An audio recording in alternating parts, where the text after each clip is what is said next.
To get started today, I'm gonna reintroduce myself. I'm sure all of you know me. I'm Pam LaRosa.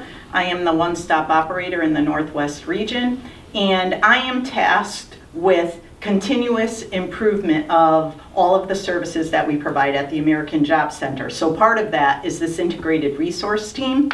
We meet with partners so that we can discuss further any issues that Jobs First Employment Service participants or WIOA participants may have with barriers to employment. Certain of our participants have great difficulty getting past those barriers, and that's the reason we have this meeting. So with that being said, I'm going to take a seat and we're going to go around the room and introduce ourselves. So to start today, I'm going to ask Ciamara to present one or two of her cases. For one or other reason, childcare, but now we find a new issue, marijuana. So this girl decided to take 2 weeks with her daughter in Christmas, and she told me that her employee was fine with that.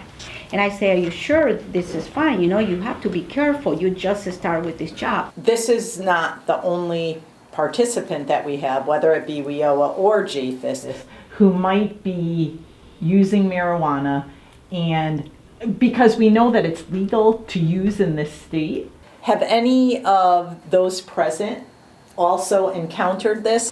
I do have a participant actually, but this young man came into the office last week to drop off some documents to me. I collected his documents, and then he said to me, well, it's legal.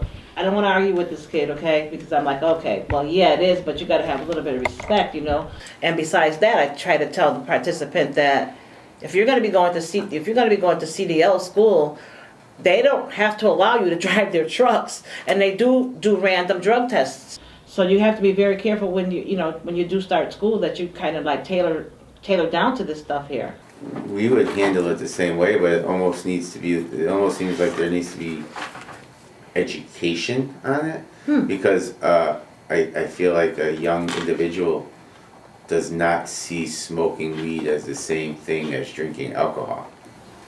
So I there's a couple things at play here. I think kind of looking at it from just two different lenses, really kind of understanding what her understanding is of the market. What are the expectations, regardless of the marijuana stuff, her understanding the laws and what her understanding is of employment. Not only are you eligible to get the resources available for the training, you're also eligible for all of those wraparound services such as daycare. I mean, one of those barriers will be gone once her child becomes of the school age and she has to send her to public school.